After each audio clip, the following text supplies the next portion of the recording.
Welcome to Identify Your Anonymous Website Traffic. I'm your host, Josh Hines, founder and CEO of Contineofy. We are currently going live across a few different platforms, so we're going to give it a few moments to let people join. While we wait, let me make a quick introduction to the brand. Contineofy was just recently launched by myself after spending 15 years in SaaS and corporate tech. The brand focuses on SaaS brands utilizing HubSpot in their integrated marketplace.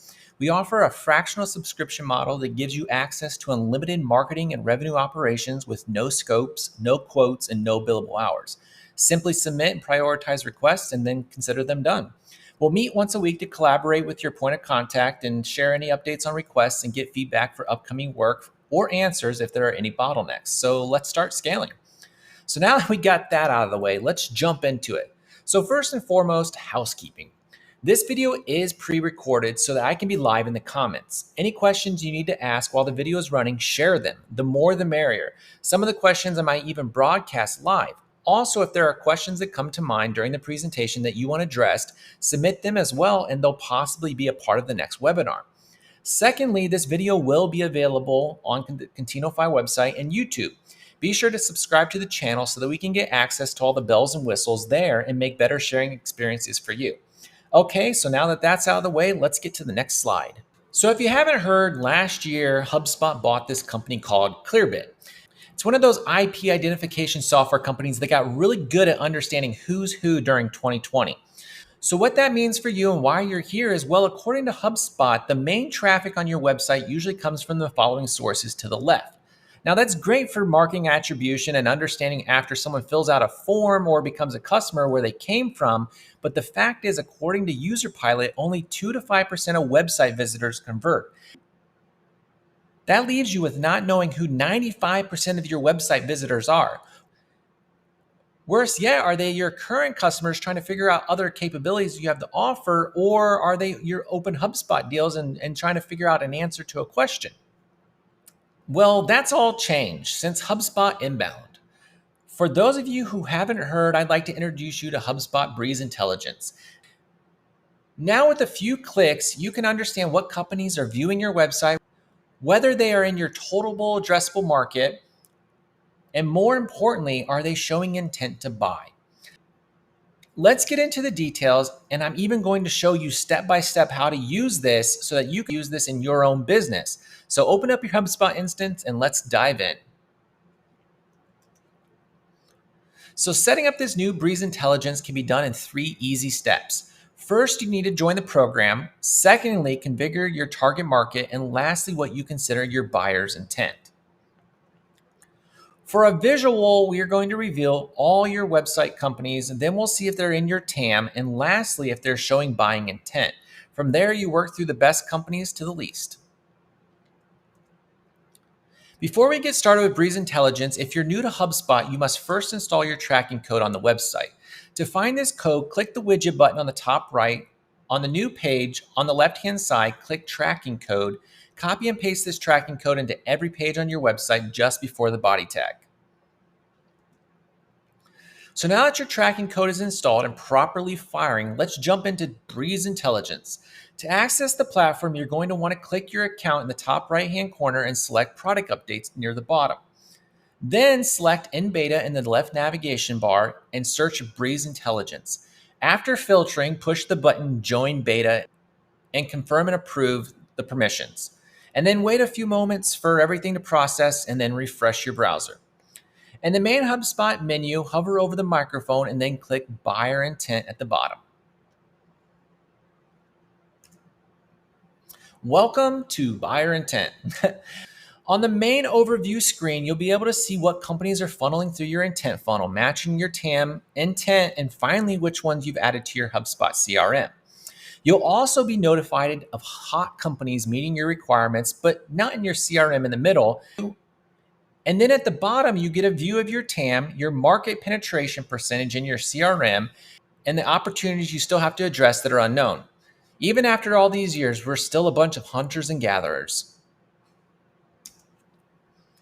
So jumping into the Companies tab, you'll be able to see which companies are viewing your website and then use the filters to the left to break down which meets your criteria. But there's more to come about that in a moment. Lastly, and where we'll start, the configurations tab is where you'll set up your TAM and intent. And this is also the tab where you can test if your tracking code is installed properly. To kick things off, let's focus on this tab first. So your target market configurations are done by choosing the identifiers for the companies you want to work with. Think of this as the variables that create your ideal customer profile if you found product market fit. If not, try to think of the best case scenarios. You can create as many of these scenarios as you want, and what's nice is afterward it gives you an ideal total addressable market, which is nice if you're new and trying to understand your potential market size, or if you're a more established brand, this can help if you're trying to move into new markets. Some use cases I think that would be great for building out your target market, especially for SaaS, are industries can be great if you have certain teams who sell to niche markets better. You can give them access to any company who meets that criteria. Company keywords can be for those off-case situations that don't meet the general industry terms. Employee ranges are great for SaaS brands who serve SMB to enterprise.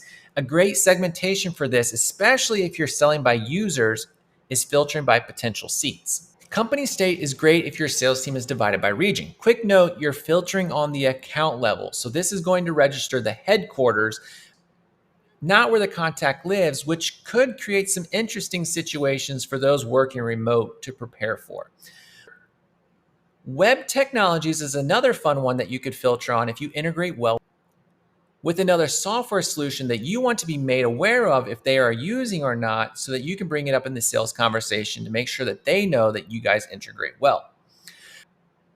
Lastly, going back to employee counts, another great segmentation for understanding an SMB versus an enterprise play is revenue, which allows you to segment out and identify SMB if you only serve enterprise.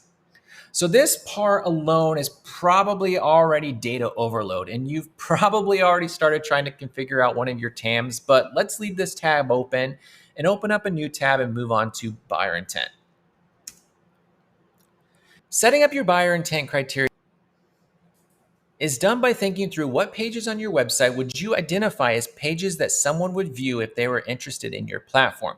This could be your pricing page, your About Us page, or maybe your FAQs page if you have one of those. Two identifiers that I had to look up, so you're probably wondering what they are, is minimum visitors and visits. So because this is done at the company level, it takes into consideration multiple contacts from the same company in this count. So visits would be how many times all contacts have visited this page before showing intent. And visitors means how many contacts from the same company have visited this page before showing intent. An easier way to think about this is if you're behind on pipeline and want to flow more people in showing intent, lower the minimums. If you're seeing a lot of low quality leads, increase them to ensure you're filtering out tire kickers. Now that we have these two configurations set up, let's jump back into the companies tab. So now that we are back on the companies tab, you'll start to notice the companies who have recently visited your website in the past 7 days by default. This also backfills if you've had your tracking code active prior to joining the beta program. On the left-hand side, you'll see your options to filter based on the configurations we just made to showcase which companies you should address first. Towards the top right, you'll also see a sorting by page views, most to least. With target markets, you can switch between markets to see which companies match each, one at a time, and those that match will be highlighted with a target market label. For showing intent, if any of the criteria you use to qualify while configuring buyer intent match, those companies will be highlighted with an intent label. What's really nice is outside of your TAM and intent, you also filter on if the current company is already in your CRM, so you can determine which of these leads to pass to your marketing BDR teams to warm up versus notifying the sales rep that one of their accounts visited the website and which pages. Filtering that one step further, you can also filter these companies by their life cycle, what stage they are in the deal, the account owner, their traffic sources, and specific page views outside of your intent views that allow you to build out a really nice ABM program, understanding what leads are engaging at different stages of the journey or creating segmented views for each of your sales team. Finally, the way you save a view is by clicking the button at the bottom and giving it a name, which is also great because then you can share that pre-built view for each of your sales team to refer to and not have to build it themselves. Just share them the link of the personalized view. Also, in each of the rows, you can see at the right, you can quickly view a company's LinkedIn profile if available. The eyeball allows you to see which pages they viewed and deep dive into the company profile. The plus sign is how you quickly add these companies to a static list or create a company account within your HubSpot CRM. Let's jump into that quick view. So jumping into the quick view by selecting the eyeball icon, you can quickly see what are the top and most recent pages all the contacts who work at that company have seen. You can also get some quick details about the company, such as a short description, what industry they work in, their employee count, and where they're located. Lastly, if they are a known company already in your CRM, you can easily see which contacts are associated with that company so you can quickly start engaging with them, which is where the paid portion of Breeze Intelligence kicks in. You can get access to which companies are viewing, but if you want to import an enriched profile on the company, you need to purchase credits.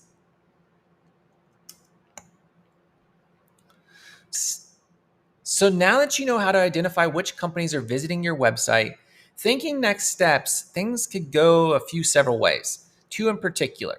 The reality is that even though you know what companies are viewing, you still don't know who the contact is.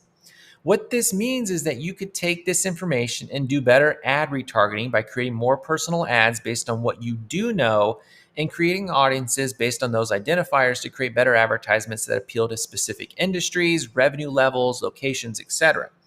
You could also go the route of sharing these company names with your BDR teams and have them go hunting for the personas you typically target and see if they can source the right contact information and drop them a conversation that doesn't go along the lines of, "Hey, I saw you on our website. Is there anything I can help you with?" So this concludes the video identifying your anonymous website traffic. If you have any questions, I'm live on the call and willing to address any questions you may have. And if you want to work with us at Contineofy, you can reach out to us at nextsteps@contineofy.com or visit the website and book your strategy session. So who has the first question?